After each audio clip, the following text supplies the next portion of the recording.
प्रणाम गुरुजी। प्रणाम गुरुजी। प्रणाम जी।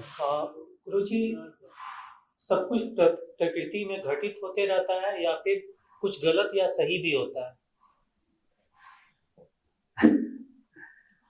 क्योंकि जैसे हाँ जी, बोलिए। जैसे हम जो कर्म करते हैं, जो भी ऑफिस में काम होते रहता है, बहुत सारे सरकारी डिपार्टमेंट्स में आ, बोलते हैं कि जैसे करप्शन नहीं करना चाहिए, कोई भी गलत काम नहीं करना चाहिए, रूल से चलना चाहिए। लेकिन आ, अब सारा सिस्टम वैसे ही चल रहा है और आप रूल से चलना चाह रहे हैं या चलाना चाह रहे हैं, तो ऐसा लगता है कि सारा का सारा आ, शक्ति जो भी प्रकृति में, अगर वो किसी पद पर है तो भी एक तरह की शक्ति ही है, जिसके थ्रू वो वहां तक पहुंचे और उस प्रभाव से सारा काम हो रहा है। तो उसे अब रूल से जैसे हम चलना चाहते हैं, रूल अब लिखना चाहते हैं, हाँ ये गलत है, तो उसका नेगेटिव इम्पैक्ट आता है, मतलब बहुत ऊपर तक बात चली जाती है। तो वहां पर फिर कैसे काम करें? मतलब सही और गलत है कि नहीं, पहली बात तो यही है। देखिए, सही गलत का प्रश्न वहीं से उत्पन्न होता है जहां दो होता है। जहां दो होता है वहां पे सही गलत हमेशा हमेशा से है, और दोनों विलीन हो जाता है वहां सही गलत भी खत्म हो जाता है। तो द्वैत में हमेशा सही और गलत हमारे धारणाओं, मान्यताओं, रूल्स रेगुलेशन सिस्टम को लेकर हमेशा हमेशा रहेगा। और जमीनी तल पे हमें अपना कर्म भी कर्म योगी की भांति करना पड़ेगा।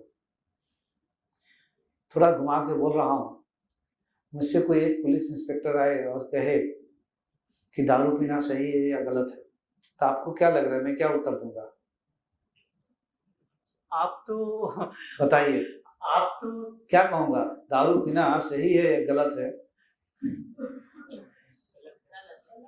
ऐसे लग रहा है कि दारू पीना गलत है, लेकिन मेरे उत्तर ये नहीं होगा। मैं कहूंगा तुम दारू बिना पिए हुए, पी के 10 साल से आ रहे हो, तो दारू बिना पिए हुए अपना ड्यूटी सही तरीके से निभा सकते हो या नहीं? रात को ड्यूटी है, लिखना है, कुछ करना है, तो कर सकते हैं कि नहीं? जो कर्म दिया गया है बिना दो पीक मारे हुए सही तरीके से कर सकते हो या नहीं? कहेगा कि कर सकता हूँ, तो दारू बंद कर दो। वो कहेगा गुरु जी बिना दारू पिए हुए मैं वो कर्म पूरा नहीं कर सकता हूँ, मैं जाग नहीं सकता हूँ, मैं अपने पद पे जहाँ नियुक्त हुआ हूँ उसको पूरा नहीं कर सकता हूँ, तो मैं बोलूंगा 2 पैक लगा के और 10 साल नौकरी करते रहो। वो उस साधक के चित्त के प्रोग्रामिंग के अनुसार ही, उसके अनुरूप ही बताना पड़ता है। ये आप जो कह रहे हो, आपकी खतरा इसमें या जो भी है उस माहौल में, वो चाहेगा कि मैं कर्मयोगी के भांति पूरी ईमानदारी के साथ अपना कर्म करूं, लेकिन वो उस माहौल में है कि वो बाध्य है कि ना भी कुछ स्वीकार करता है तो इधर से उधर से ढेर सारी उसके ऊपर में पत्थर पड़ने लगते हैं। तो फिर वो वापस आता है कि कहीं मैं ज्यादा ऐसा कुछ करने लग जाऊं तो मेरी नौकरी चली जाएगी या मुझे मार देंगे, तो मेरा फिर क्या होगा? तो हम वही स्वार्थ पे आ जाते हैं। सर, अभी तो जैसे अपने पेरेंट ऑर्गेनाइजेशन में जाने की कोशिश कर रहे हैं जहाँ पर इस तरह का कुछ भी काम ही नहीं होता है।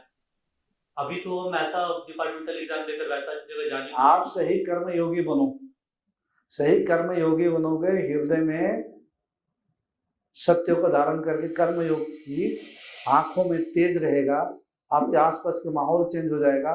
वो देने वाले नहीं देंगे, हो सकता है 5 लड्डू खिला के जाएंगे, वो भी बदल जाएंगे, ये पक्का है।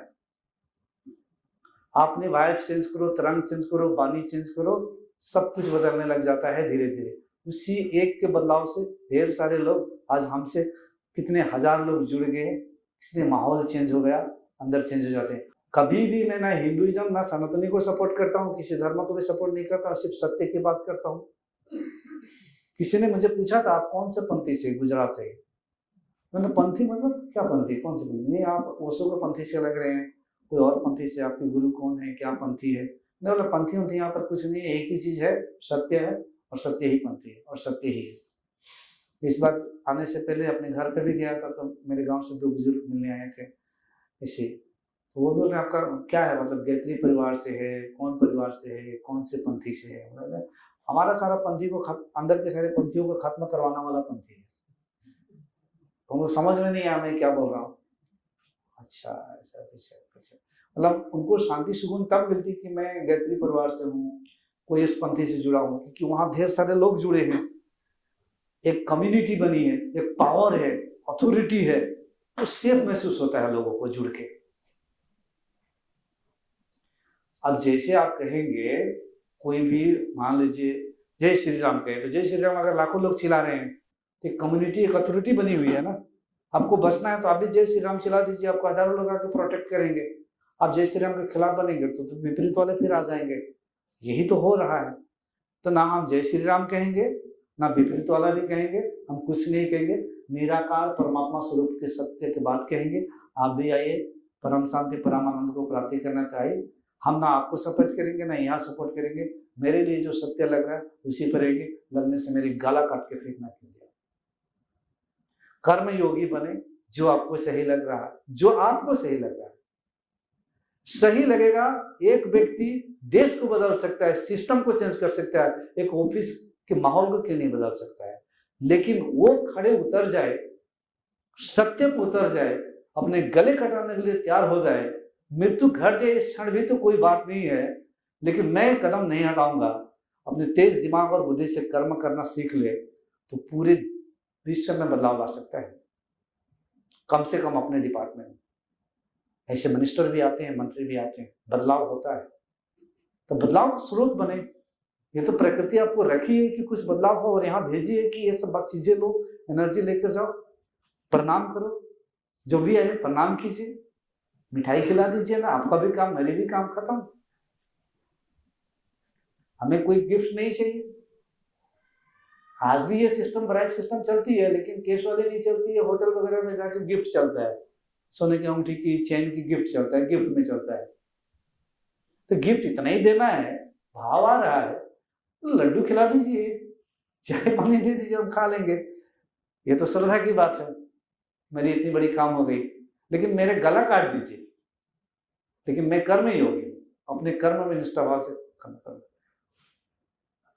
आपको देखकर, आसपास के आपके कर्म को देखकर जब इस पे आएंगे तो आपके अंदर एनर्जी, शक्ति आएगी, वाणी में तेज आएगा, एनर्जी फ्लो हो जाएगी, स्पंदन क्रिएट हो जाएगा, और सारे लोग धीरे धीरे इसी सुख शांति को आपकी वजह से आ जाएंगे।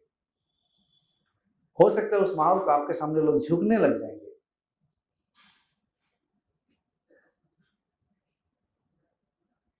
तो प्रकृति ने एक अवसर देके रखी है कुछ उनके अंतर जगत में बदलाव लाने का। हम तो चोर लोगों को ऐसे ढूंढते रहते हैं, ऐसे कई कहानियां भी बोल के रखा हूं। पिस्टल रखा है, आज से पहले एक ही बस में जा रहा है, और बहुत साल पहले की बात बता रहा हूँ, ये आसाम की, उसका काम ही था लूटना मारना, बस में चढ़ जाना। पहले के जमाने, कई साल पहले, बहुत, आजकल तो सब कुछ टेक्नोलॉजी आया तो ये सब डिटेक्ट कर लेते हैं। लेकिन बस में ऐसा उनको एक साधु सन्यासी मिल गया कि बस में सामने ही बैठ गया,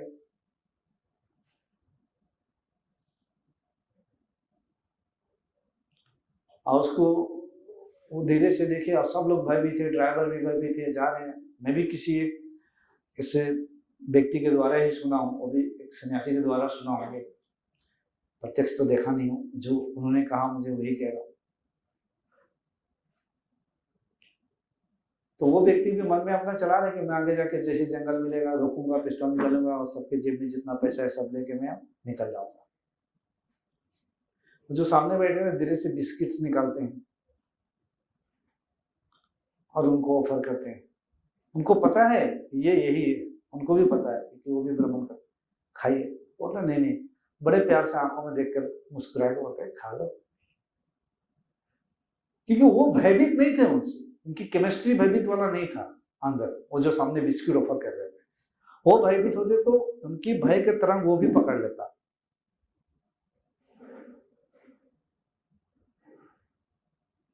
मेरे कहने का मतलब है, आप 5 करोड़ रुपया अपने बैग में लेकर पैदल चलेंगे तो आपका चलने का, देखने का तरीका, भाव चेंज हो जाएगा। वो 5 करोड़ रुपये चेंज कर देगा। और उसी से पकड़े जाते हैं, वैसे वो तुरंत रिलीज कर देते हैं। पकड़ने वाला वो पकड़ भी लेता है, वो छूटता नहीं है जल्दी। लेकिन एक सन्यासी को दे देगा तो कागज है ना, क्या है, पत्थर के बराबर लेके जाएगा, छुट भी जाएगा, छूट भी जाएगा, याद हो गया क्या, तो उसको पकड़ नहीं पाएंगे। तो वो उनको बिस्कुट ऑफर करते हैं, वो खाता भी है, तो उसी बहाने उनको बातचीत करने का मौका मिल गया। तो जैसे आप लोगों ने ऑब्जर्व किया होगा, शोरगुल आज भी स्टार्ट हो गया, हो रहा था ना, लेकिन ध्यान जैसे ही स्टार्ट करवाए, बाद में मैक्सिमम लोगों को शोरगुल कब हुआ, क्या हुआ, कब गए, पता ही नहीं चला होगा, जब हमारा इधर पूरा स्टार्ट हो गया। समय कितना निकल गया पता ही नहीं चला। उसी तरह से वो बड़े प्यार से उनसे बात करने लगे। कौन हो आप? उसका परिचय पूछा, तो मैं ये हूँ, अपना नाम बताया। मैं ये नहीं पूछ रहा हूँ, ये तो एक शब्द है, शरीर को पहचानने के लिए नाम दिया। मैं पूछ रहा हूँ आप कौन हो? ये क्या बात कर रहे हैं, वो तो कभी सुना नहीं था। मैं आपका दादा परदादा का नाम दी हूँ, उसका नहीं पूछ रहा हूँ। आप जो अंदर जो है उससे बात करो। वो कौन है? वो कौन बोल रहा है? वो कौन है? उसको अपने बातों में, आत्मज्ञान की बातों में उसको सूत्र में बांध दिया, और बात करते करते इतने प्रेम में भर दिया। 25 किलोमीटर की जर्नी चल रहा है। आत्मज्ञान में इतना रस होता है कि वो सत्य को खींच के लाते हैं, तो साधु सन्यासी सब डुबकी लगाने लगते हैं। चोर भी अपने आप को भूलने लगते हैं और उधर आगे बढ़ने लगते हैं। इतनी पावर होता है जो उसमें खींच लेता है। 25 किलोमीटर की जर्नी खत्म होता है, और उनको अपनी शक्ति पावर से बांध के रखा, अंदर प्रवेश करके हृदय में प्रेम भर दिया। वो भूल ही गया था कि मेरे जेब में और कुछ है और मुझे कुछ करना है। अंत में जाके गाड़ी से उतरता है, पैर पकड़ के रोने लग गया, जैसे यहाँ पे कुछ लोग रोते हैं ना, रोने लग गया, गन रख दी। उस वक्त प्रशासन की व्यवस्था बहुत तगड़ा नहीं था।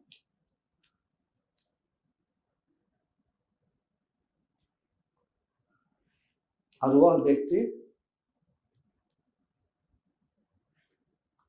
ये आसाम के जोरहाट डिस्ट्रिक्ट से लेकर और गोलाघाट के डिस्ट्रिक्ट के बीच की जर्नी थी। आसाम के एक अलग्रे होटल है रजिस्टर, वहीं पे ये घटना घटी। उसके बाद ये छोड़कर इतने गहरे उसके संस्कार बन गए ये जर्नी का, कि वह जाकर अपना गाड़ी का गैरेज का काम जानता था वो स्टार्ट किया। उसके बाद उसकी जनरेशन वैसे चलने लगी। उसमें ढेर चीजें उनको सिखा दिया, बता दिया कि तुम जो कर रहे हो ये सही नहीं है, तुम्हें एक कर्मयोगी बनना है, तुम्हें सत्य के मार्ग में बनना है, इससे तुम्हारी ग्लानि होगी, अगति मिलेगी। बताया नहीं था किसी ने, ज्ञान नहीं दिया था। उसके हृदय में प्रवेश करके टटोला और बोला कि तुम इतने सुंदर प्यारे हृदय, तुम्हारा इतना प्रेम से भरा हुआ, तुम ये क्यों कर रहे हो? वो तो संस्कार था, वो हमको हृदय में लाया, प्रेम से भरा, वो आदमी बदल गया जीवन भर के लिए, जैसे रत्नाकर डाकू ने बदल गया। तो बदलाव का स्रोत आप बन सकते हो। और ये बदलाव जो होगा ये वो मतलब कि एक ही बार में मुझे सारे चीज वो लाने चाहिए, या फिर धीरे धीरे करके? क्योंकि अगर मैं धीरे धीरे बदलाव जब ला रहा हूँ अभी फिलहाल, तो मैं ये देखता हूँ कि मैं सत्य के साथ नहीं हूँ। अगर मैं सत्य की खोज में हूँ, और अगर उसके साथ ही अगर कोई भी ऐसा काम करता हूँ जो असत्य के साथ है, तो फिर दोनों विरोधाभास उत्पन्न करती है। कुछ भी ऐसा ना करे जिसके करने से अपने जिंदगी में कोई हानि पहुंचे। पहली बात है, इमीडिएट कर्म योगी हो जाए, यानी कि निस्वार्थ भाव से कर्म करे। यहां तक कि ऑफिस में जब जा रहे हैं काम करने के लिए, तब भी ऐसा महसूस ना करे कि मैं कोई गवर्नमेंट ऑफिस में काम करने के लिए जा रहा हूं। प्रकृति ने मुझे एक अवसर दी है सेवा करने के लिए, मैं इन सब का सेवक हूँ और मैं सेवा कर रहा हूँ। मेरे पास जो भी भटके हुए जीवात्मा आते हैं या आसपास में जो भी है, मैं उनका और कुछ नहीं, सेवा करने वाला सेवक हूँ। जरूरत पड़े तो कभी झाड़ू उठा के झाड़ू लगा दे ऑफिस में, जरूरत पड़े तो पास वाले को जो सेवा करना है सेवा कर दे, छोटा बन के सेवा कर सकते हो। और जब जरूरत पड़े बहुत कड़ा होने के लिए तो कड़ा भी बन जाए वहां पर। तो उस जरूरत के अनुसार आपको अपने आप को खड़ा करना है, लेकिन अंदर एक निस्वार्थ प्रेम, निस्वार्थ कर्म लेकर ही कर्म करना चाहिए। और नहीं तो आपका मन पॉइंट पे पॉइंट निकालेगा कि बदलाव धीरे करे। प्रकृति में बदलाव धीरे होगा, लेकिन आप इसी क्षण निस्वार्थ के कर्म पे आ सकते हैं कि मुझे आज से मैंने संकल्प ले लिया कि आज से मेरा कर्म ऐसा होगा, निस्वार्थ कर्म। कहानी सुन लो, कहानी के जरिए जल्दी समझ में आ जाएगा। एक बार क्या हुआ, एक गुरु थे, सन्यासी, परम पुण्य प्राप्त करने, वो अपने प्रिय भक्त का छवि आर्ट कर रहे थे और उनके साथ उनकी पत्नी भी थी। तो उनको उस गुरु के और एक शिष्य जो अपने मन में ये रखे थे कि मैं ही सबसे प्रिय शिष्य हूं इस गुरु का, उस शिष्य के अंदर में ये था, मैं सबसे प्रिय शिष्य इस गुरु का हूं। लेकिन गुरु एक और शिष्य का छवि बना रहे थे, उनको पसंद था। जैसे कभी वो सो रहे तो वो भी अपना छवि भी बनाते थे, कुछ होती है कला वाला ऐसे करते हैं, तो उसी तरह से छवि बना रहे। तो उन्होंने आके पूछा, माता जी, गुरु जी क्या कौन से काम में व्यस्त है? तो उन्होंने कहा कि वो अपने सबसे प्रिय भक्त की छवि बना रहे हैं। तो उनको बड़ा दुख हुआ ये बात सुनकर, अरे मैं इनके सबसे करीब हूँ, मैं पास पास में रहता हूँ, ये अपने प्रिय भक्त की छवि बना रहे हैं। वो बनाने में इतने ही ध्यानस्थ है, केंद्रित है कि उनको कुछ सुनाई नहीं दे रहा कौन क्या पूछ रहे हैं, बस वो बना रहे हैं दूर पे, बस उनसे इससे मतलब नहीं। तब फिर वो शिष्य पूछता है कि कौन है इनका प्रिय भक्त? तब बोलते हैं कि इस गांव में, पृथ्वी की इस जगह पे, इस गांव में उनका प्रिय भक्त उसका बना रहे हैं। ये सोचा, मैं तो आज तक जाना नहीं, देखा नहीं, कौन है? इनके पास में भी देखा नहीं, नाम पता और उसको देखते हैं। और ये शिष्य के अंदर भी अतीन्द्रिय दृष्टि है, वो भी समझ लेता है, दूसरे के अंतर जगत को पढ़ लेता है, जान जाता है। तो ये बहुत बड़ा चढ़ा हुआ शिष्य था। अब ये शिष्य उस शिष्य की खोज में निकल गया कि जरा देखो वो कैसा शिष्य है कि उसका परम प्रिय शिष्य है। जब उस गांव में जाता है, ढूंढता है, ढूंढते ढूंढते शाम हो जाता है, मिलता नहीं है शिष्य। थोड़ा उदास होकर अब उस गांव के बगल से जो रास्ता था निकल कर जा रहा है। गोधूली बेला का समय आ गया। एक समय आता ना कि हमें पूरे क्लियर दिखाई नहीं देता है, वो समय आ गया। अब वो जा रहा है तो दूर एक व्यक्ति उसको देखा, शाम के समय चमड़ा निकाल रहा था, गाय की चमड़ा निकाल निकाल कर बोरी में भर रहा था, और तेज गंध भी आई चमड़े का। तो रुक गया गंध के मारे और देखा कौन है ये, शाम को क्या कर रहा है।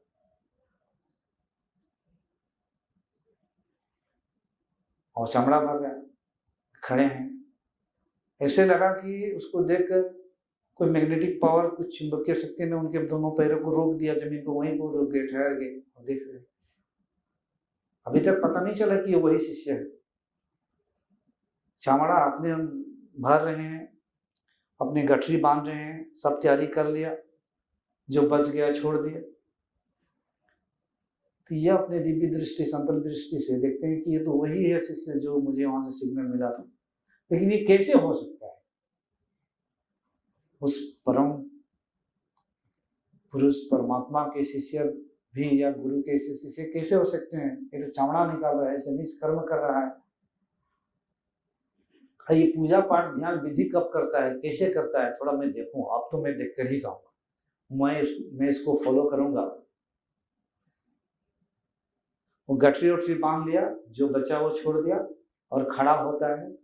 और खड़ा होकर अपने दोनों हाथों को जोड़कर, और वो कहता है, हे परमपिता परमेश्वर, गुरु को भी ध्यान में रहता है, आपने मुझे जो जिम्मेदारी आज दी थी, मैं पूरी ईमानदारी, निस्वार्थ, निष्ठावान होकर अपनी जिम्मेदारी को पूरा किया। उसके लिए मैं अपने हृदय से बारंबार धन्यवाद करता हूँ। कल भी मुझे कुछ जिम्मेदारी दे, जो मैं अपनी जिम्मेदारी पूरी ईमानदारी के साथ, पूरे सत्यता के साथ, प्रेम पूर्वक, श्रद्धा पूर्वक उस जिम्मेदारी को पूरा कर पाऊं। बस यही प्रार्थना किया और अपनी गठरी उठाई और चल पड़ा। उसकी यही ध्यान था, यही प्रार्थना था।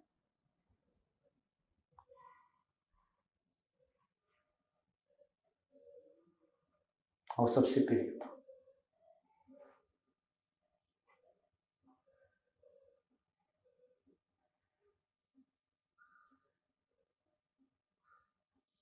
जिम्मेदारी मिलती है, एक पद प्रतिष्ठा मिलता है सेवा करने, कुछ पॉजिटिव बदलाव लाने के लिए, चोर के साथ में चोर बनने के लिए नहीं, चोर को साधु बनाने के लिए। प्रकृति ने जब चूज की है पूरे आत्मवत, निष्ठावान, ईमानदारी और सिंसियरिटी के साथ, प्रकृति रूपी ईश्वर को हृदय से प्रार्थना करनी चाहिए कि मुझे जो आपने काम दी है, पूरे हृदय में रहकर, पूरे जगत को साक्षी मानकर अपने कर्म योगी के भांति निस्वार्थ होकर करूंगा, कोई रोक नहीं पाएगा। काम में आगे बढ़ जाएगा, सामने वाला बदल जाएगा। मीट मछली सुअर के मीट खाने वाले चोर बदमाश कितने हमारे पास आए हैं और बदल गए हैं। एक छोटी सी बात, चेंज हो जाते हैं, यूं ही समय लगता है। बाहर बदलाव नहीं, अपने अंदर बदलाव, बाहर अपने आप बदलने लगते हैं।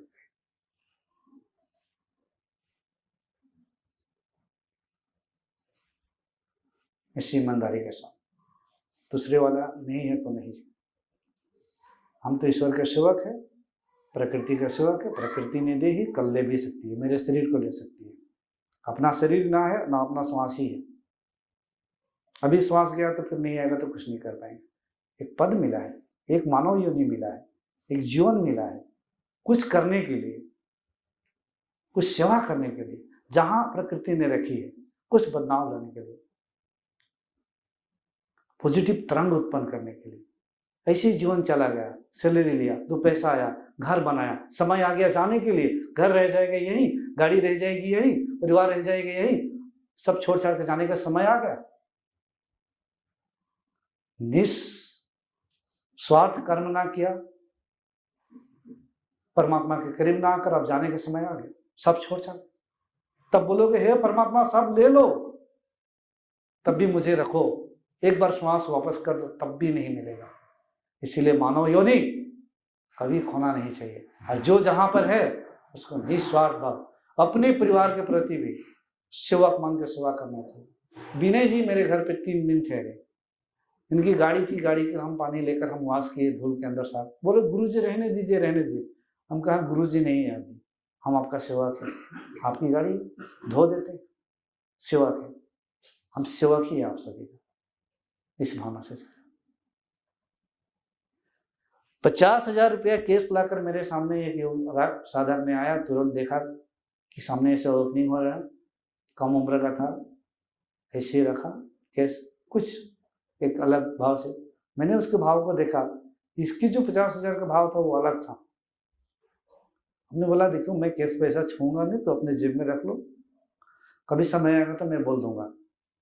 और लेकर चला गया, उसके काम में आ गया। आज तक हमने उससे कुछ वो लिया भी नहीं, क्योंकि वो ले लेता तो वो मुक्ति के राह पे नहीं चल पाता। क्योंकि उसके अंदर में एक ऐसा भाव था कि शायद बिजनेसमैन था, बिजनेस कर रहा है, तो बिजनेस में तो हर चीज पैसा से लेन देन चलता है, तो उसको लगा कि गुरु के पास ये भी देने से भी मेरा काम निकाल देंगे। अरे तुम राजपाट दे दोगे तब भी तुम्हें वो नहीं मिलेगी। झाड़ू मारने वाला आया, उसको मिल गया, और झाड़ू मारने में मस्त है, गीत गा रहा है, झूम रहा है, झोपड़ी में जो परमात्मा का आनंद में है। आप के आगे पीछे पूरी गाड़ी चल रही है, गार्ड है, आगे पीछे कई गाड़ियां, लेकिन अंदर में आप भय में हैं, चिंता में हैं।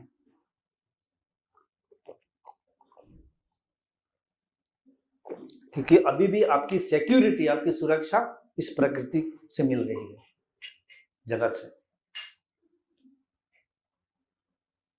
एक तो जो है वो चल रहा है, लेकिन मैं अंदर की बातें कर रहा हूं। ऐसा कर्म योगी बने, आप जैसे बनोगे तो प्रकृति में विविध प्रकार की एनर्जीज होती है, वो आपके आसपास मन रहने लगेगी, आपके साथ सेवा में लगने के लिए, काम करने के लिए।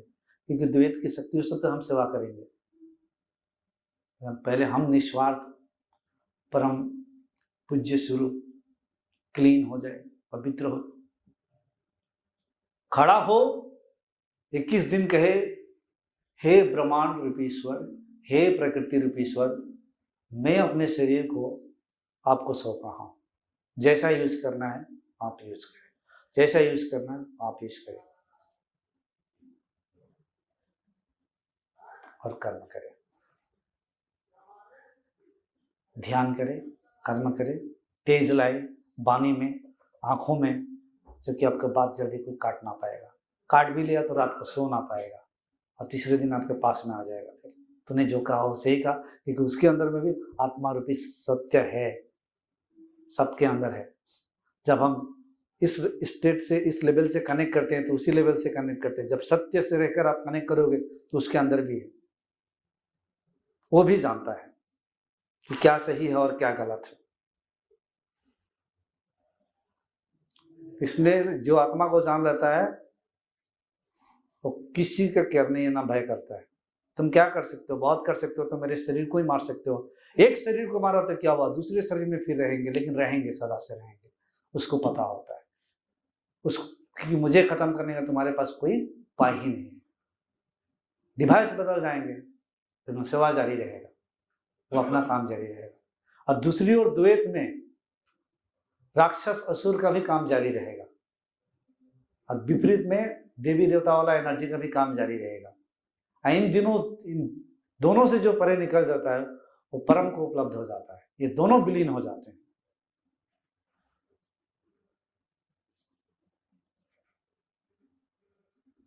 कोई भी डिपार्टमेंट में, ऑफिस में कर्म लोग कर रहे हैं, उनके अंदर अगर निस्वार्थ भाव का केंद्र आ गया, यही उपाय है और दूसरा उपाय नहीं है। क्योंकि सब अभी अपने ही स्वार्थ में पड़े हुए हैं कि मुझे ज्यादा पैसा मिले, मेरी नेम फेम ज्यादा आए, मेरी इमारत यदि ज्यादा ऊंची बने, मेरे फैलाव ज्यादा हो, अपने स्वार्थ के लिए कर रहे हैं। एक व्यक्ति मिला, कोई आदमी ऑफिसर, सैलरी के 1 रुपया लेते हैं, सब कंट्रीब्यूट कर देते, क्योंकि उनके पास है खाने पीने रहने के लिए काफी, उनको शौक है वैसा काम करना। ऐसे ऐसे भी व्यक्ति है।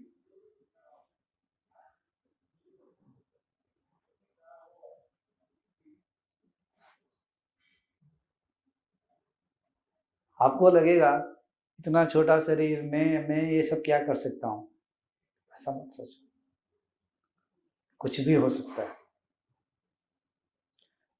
जब चाय बेचने वाले नरेंद्र मोदी प्राइम मिनिस्टर बन सकते हैं, तो कुछ भी किसी के साथ हो सकता है।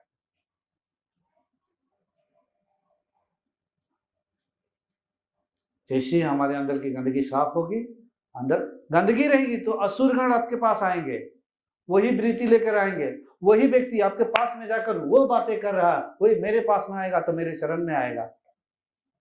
सेवा में लगाएगा, वही पैसा इधर लाके बोल रहा है आप आश्रम में लगा दो, सेवा कर दो, कोई गुरु के पास चला गया वही, और दूसरे के पास में जाकर बोल रहा है कि कुछ लो या मुझे कुछ दो, तेरा काम करवा दूंगा।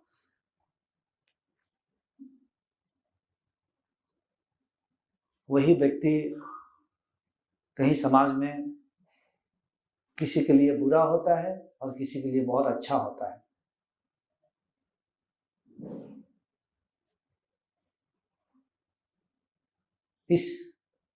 यह व्यक्ति के व्यक्तित्व पर निर्भर करता है। आप जैसे कर्मयोगी निस्वार्थ भाव के केंद्र पे कर्म करेंगे, आप में शक्ति आएगी, एनर्जी जाएगी, जो आपको समझ में नहीं आएगा कैसे लोग बदल रहे हैं, कैसे क्या होंगे।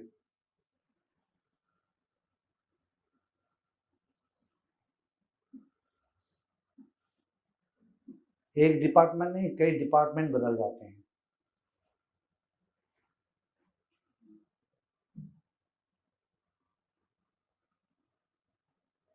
आपके भाव तरंग बदला, सामने वाला का भाव तरंग बदल जाएगा।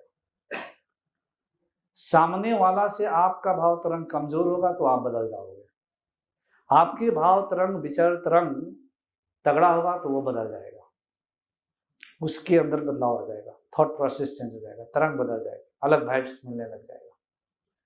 आपको नहीं कह रहा हूं, मैं सबको कह रहा हूं, या जो भी मुझे सुन रहे हैं सभी को कह रहा हूं। और ये सिर्फ ऑफिस की बात नहीं है, अपने घर की बात है। आज भी मैं घर जाऊं, माता पिता का जरूरत पड़े, मेरे माता पिता के साथ रिश्ते बहुत अच्छे हैं, शुरू से ही रहा, बहुत प्रेम करते हैं, और आज तक हमने कभी दुख नहीं दिया है इस जन्म में। कोशिश अपने तरफ से हमेशा रहता है। तो कभी भी हम बहुत बड़े होते भी अपने माता पिता का पैर दबा देते, आज भी जाते हैं, जरूरत पड़ने से अगर कुछ सेवा करना है तो तत्पर रहते। लेकिन मैं जाता हूं तो अपने गांव में कभी चला गया तो पैसा कौड़ी, गांव, धन दौलत के बात पे प्रार्थना करता हूं कि ये सब मुझसे बातें मत कीजिए। यहां तक रेंटेड हाउस में 10 साल तक रहा, 12 साल तक रहा, यहां पर भी हमने आया, अभी शिफ्ट हुए इस एरिया में ज्यादा सेशंस की वजह से, तो भी हम अभी रेंटेड हाउस में हैं, और आगे अपनी हाउस ही कभी होगी ही नहीं, ऐसा कभी विचार ही नहीं आता है तो अपना हाउस में घुस कर क्या करेंगे, यहाँ वहाँ भाग दौड़ करने में जिंदगी निकल जाएगी। कहीं भी किसी के घर रह जाते हैं तो हमें लगता है अपना ही घर है। जिस रेंटेड हाउस में थे उनका उत्तम दास नाम था, उत्तम कुमार दास, कभी उनको ये वीडियो मिले तो पता चले, वो खुद ओएनजीसी में नौकरी करते हैं, वहाँ पे नहीं रहते, हम वहाँ पे थे। हमने 2-3 महीना वो घर हायर किया, और पूरे जमीन था, पूरे जमीन में फूल का बगीचा लगा दिया, कुछ फल मूल लगा दिए। अब हमें पता भी है कि आने वाला समय में चले जाएंगे, उसके पहले भी हम कुछ रोप ही रहे हैं, लगा ही रहे हैं। हमें ना किसी और को मिलेगा ना किसी और को। लोग तो होते हैं सब समय टोमेट के खत्म होता, हमें थोड़े मिलेगा। तो तुम्हें नहीं मिलेगा तो तुम हो, तो तुम्हारे अंदर कोई और साक्षी रूप से देख रहा है। तुम क्या जानते हो कि तुम बच रहे हो? सब कुछ यहाँ पे रिकॉर्ड होता है, सब कुछ देखा जाता है। इन मोबाइल और इंटरनेट के सर्वर के पीछे भी एक प्रकृति रूपी सर्वर रहती है, जो कि सब रिकॉर्ड रहता है। सिर्फ यही नहीं, मेरी मम्मी को कभी कभी बड़ा दुख होता है कि बड़ा वाला बेटा अपना घर में रहता है, घर पे जमीन है, गार्डन है, जो भी टी गार्डन होता है सब, छोटे वाला बेटा भी अपना घर और इमारत बना के बढ़िया से सब कुछ कर रहा है, देख रहा है। हम रेंटेड में है, तो उसकी यही दुख है कि वो अपना घर कब बनाए। तो ये सुनते सुनते हमने जोरहाट में 2 कट्ठा जमीन अभी रजिस्ट्री नहीं हुई, उसको ली। अब वो खुश हुई कि अब इनका घर इसमें बनेगा। और जब भी घर का बात करेंगे तो मैं आत्मा ज्ञान की बात स्टार्ट करूंगा कि मुझे लग रहा है इनका दुख ही है, हमको लग रहा है इसका घर बन जाएगा तो मुझे मुक्ति मिल जाएगी, और मुझे पता है वो कुछ नहीं होने वाला है, क्योंकि उनके कई सपने ऐसे पूरे हो गए, कुछ हुआ नहीं, एक के बाद एक के बाद। तो मैंने कहा वो जो जमीन है ना, वो मैं दान करने वाला हूँ, जो लिया हूँ वो भी। घर नहीं बनाऊंगा, नहीं वो भी दान करने वाला हूँ। तब बोलेगी क्या, चुपचाप इमोशनल हो जाती है, ज़्यादा बोलती ही नहीं है अब, क्योंकि एक सेशन उन्होंने भी अटेंड किया, उनको भी शक्तिपात की, तब से वो उनका भी थोड़ा सा अब बोल नहीं पाती है कुछ। फिर भी बीच में 5.5 बीघा ऐसा कुछ ज़मीन है, कुछ कागज पत्रों में ढेर दिनों से वो चल रहा था, तो वो रजिस्ट्री करवानी थी। तो वो अब उनके समय आ रहा है जाने के लिए, तो उन्होंने कहा कि आ जाओ तीनों भाई के नाम पे मेरे जीते जी। पहले पिता के नाम पे जो जमीन है वो उसने कहा, तो मैंने कहा और मेरी पत्नी यहाँ पे है, ये इतनी अच्छी है कि ये बोलती है कि आपको जरूरत क्या है एक धूल भी लेना अपने पापा का जमीन से या कहीं से भी, ये सदा सदा हमारे साथ रहती है। इनके अंदर कुछ लोग, हम कहीं भी रहे, जैसे भी रहने से हो गया, जहाँ रह रहे हैं थोड़ा ठीक से रहने के लिए हो गया। बात इतनी ही नहीं है, जमीन के बारे में जब मुझे बुलाई कि आ जाओ तीनों का नाम करता, तो मैंने कहा आप दोनों भाई का नाम कर दो, फिलहाल की बात है,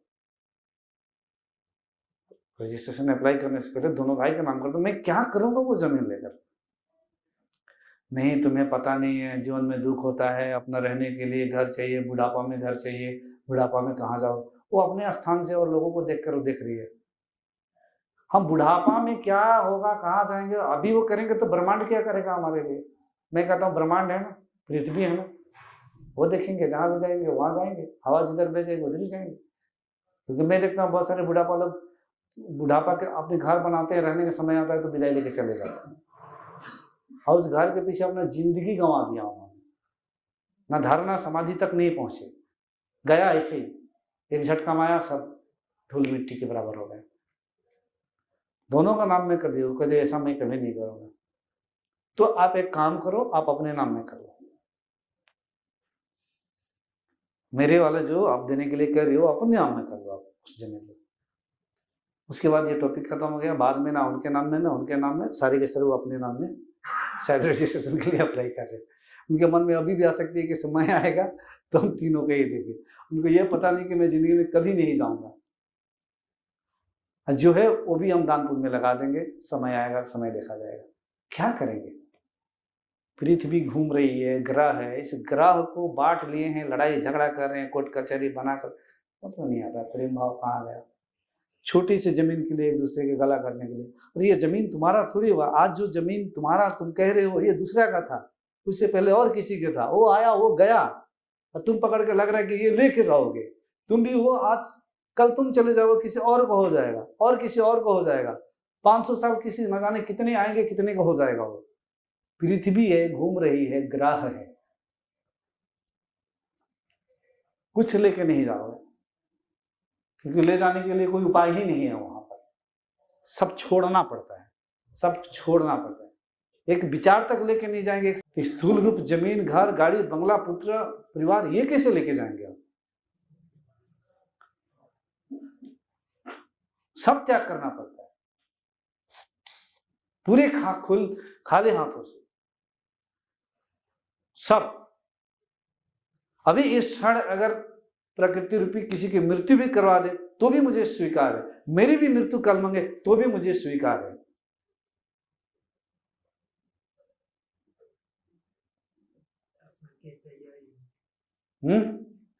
हमारी तैयारी है जाने की।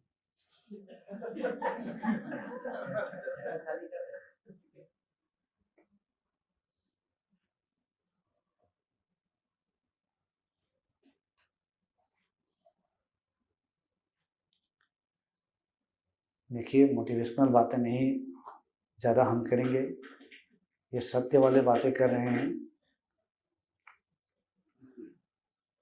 कोई भी ट्रेनिंग, कोई भी कॉर्पोरेट कहीं भी खड़ा कर देंगे, हमें कुछ पता नहीं है, लेकिन कुछ पूछ देगा तो स्टेप बाय स्टेप उसकी कंपनी को भी आगे बढ़ाना है। तो कैसे आगे बढ़ाना? पहले कंपनी का मालिक मिले, उसके अंदर का टोटो लेंगे, वो कैसा है, पहले वो कर्मयोगी बने, पहले वो दूसरे के बारे में सोचे, सैलरी के बारे में सोचे, उसकी चूल्हा, उसके बच्चे की रोजी रोटी कैसे चले। अगर ऐसा मिल जाए तो उसी से वो सेवा कर सकता है बहुत बड़ा। लेकिन वो अपना टर्नओवर, अपना बैंक बैलेंस के बारे में सोचेगा पहले, बात नहीं बनेगी। क्योंकि बिजनेस या सेवा में लाभ को उल्टा करना पड़ता है, लाभ को उल्टा करेंगे तो भला हो जाएगा। भला के बारे में सोचना पड़ता है पहले।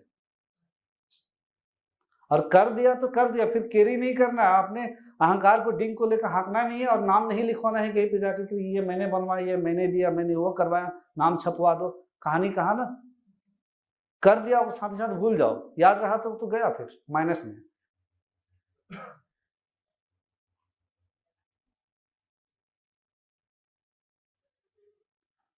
आध्यात्मिक यात्रा ऐसे नहीं है, बाजार से चावल दाल खरीद के लाया, नमक लाया, सब्जी लाया, फटाफट बनाया, खा लिया। बहुत शुद्धिकरण चाहिए, बहुत शुद्ध होना पड़ता है, तब उस परम पद परमात्मा केवल्य की प्राप्ति होती है। अंदर में गुरु को धोखा भी देना चाहो तो धोखा नहीं दे पाओगे, अपने आप को ही धोखा दोगे। कहीं किंचित मात्रा लोभ माया आसक्ति रह गई तो चुक गए, ये जन्म निकल गया, खत्म हो गया।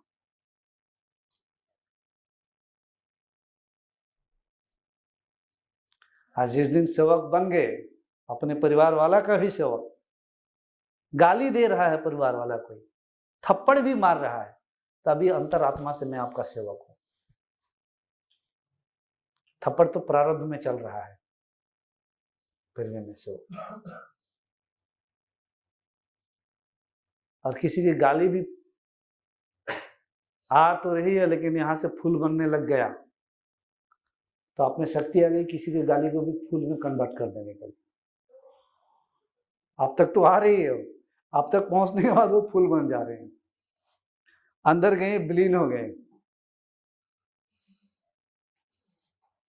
आइए, केवल सत्य आत्मज्ञान, आध्यात्मिक ज्ञान के द्वारा ही संभव है। क्योंकि जब आप जितने सत्य और आत्मा के करीब, यानी कि आत्मा के करीब आएंगे, यानी कि सत्य के करीब आएंगे, जितने करीब आएंगे उतनी बुराई आपसे दूर जाएंगे। जितने इसे दूर जाएंगे उतनी बुराइयों का राजपाट चलने वाला है इस पे। सत रजस तमस 3 प्रकार की त्रिगुणात्मक शक्ति पूरे व्यापक है। और ऐसा नहीं कि वो हर चीज में व्यापक है, वस्तुओं में है, खाना पीना में है, किताबों में है, फिल्मों में है, गाना में है, बातों में है,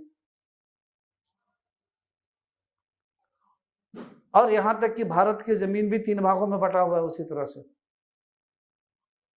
आप अरुणाचल में जाएं, मणिपुर में जाएं, नॉर्थ ईस्ट में जाएं, बहुत कम मिलेंगे, 20% मिलेंगे स्पिरिचुअल लोग। हर घर में कुत्ते काट रहे हैं, खा रहे हैं, बिल्ली काट रहे हैं, खा रहे हैं, भैंस काट रहे हैं, खा रहे हैं, मुर्गियों को काट रहे हैं, खा रहे हैं, बकरी काट रहे हैं, खा रहे हैं। बच्चा जन्म हुआ, बकरी पाल के रखे, एक बकरी माता का, दूसरे का काटेंगे, खाएंगे। अब उसके बर्थडे पे ये खा रहे हैं, देखो कैसा कर्म कर रहे हैं। जब उसका बच्चा का एक्सीडेंट होता है तो रोते हैं, गाते हैं, बोलते हैं ऐसा हो गया, वैसा हो गया। मुझे तो दुख नहीं होता है, क्यों दुख होगा? शादी होती है, ये हनीमून मनाएंगे, और बकरी बेचारी ने क्या किया था, उसको काट दिया उन लोगों ने, उसका जान ले लिया। पूरे खाते पीते पीना ऐसे ही मिलेगा हमारे, जब जिस जगह से भी आए आपको मैक्सिमम हाल मिलेगा। और जो लोग धार्मिक है उसमें भी लड़ाई झगड़ा है, हमारे इस एरिया का मंदिर, हमारे इधर के नाम घर, हमारे इधर के, उसमें मात्र 20% स्पिरिचुअल लोग मिलेंगे। ऐसे नहीं कि नहीं है, 20% है जो आत्मज्ञान, ध्यान, धारणा, समाधि, योग, वैष्णव फॉलोअर्स, कृष्ण की आराधना की जा रही है, ऐसे मिलेंगे आप। लेकिन उसको छोड़कर जब बिहार, यूपी, राजस्थान, मध्य प्रदेश, इस एरिया में जब आएंगे बीच में इस तरीके के, तो आपको 50% स्पिरिचुअल लोग मिलेंगे और 50% आपको फिर वही वाले आसुरिक स्वभाव वाले लोग मिलेंगे। लेकिन उसको छोड़कर जब आएंगे, जैसे कि ऋषिकेश हो, हरिद्वार हो, वृंदावन हो, फिर इस टाइप के जगह में जब आएंगे तो इधर आपको उल्टा हो जाएगा, 80% स्पिरिचुअल लोग मिलने लग जाएंगे। कोई ना कोई ध्यान, धारणा, समाधि में लगा है, पूजा कर रहा है, भले भटके हुए है क्यों ना हो, लेकिन आप जाएं तो कुछ ना कुछ किसी रूप में वो लगा हुआ है, घर घर में लगा हुआ है। लेकिन 20% यहाँ पर भी है, क्योंकि ये तीनों शक्ति में कोई तो एक प्रधान होता है। तो ये जगह पृथ्वी पर जियोग्राफिकली भी उनकी कैप्चर है इस तरीके के। कोई एक जगह में प्रधान ये सात्विक होकर रखा है, कोई जगह में राजसिक, कोई जगह में तामसिक प्रधान होकर रखा है। और ये सेम सिस्टम आपके अंदर भी होके रखा है। अभी किसी के अंदर सात्विक प्रधान है, किसी के अंदर राजसिक प्रधान है, किसी के तामसिक प्रधान है, ऊपर नीचे होते रहेगा। और आपके अंदर जो प्रधान है उसी प्रकार के मोबाइल खोले तो वो वीडियो चल रहे हैं आपके अंदर। सात्विक कला है तो मोबाइल खोलते कई गुरुओं का प्रवचन आएंगे, वीडियोज आएंगे, शास्त्र आएंगे। यही नहीं, छुपके से उसको जीवन को 30 दिन का ऑब्जर्व करो कि वो क्या क्या कर रहा है, तो भी आपको पता चल जाएगा कि सात्विक कितना है। वो मंदिरों में जाएगा, गुरुओं के पास जाएगा, शास्त्र खोल के पढ़ रहा है, दूसरे के कल्याण के लिए निस्वार्थ भाव से कुछ पर्यावरण में कुछ कर्म कर रहा है।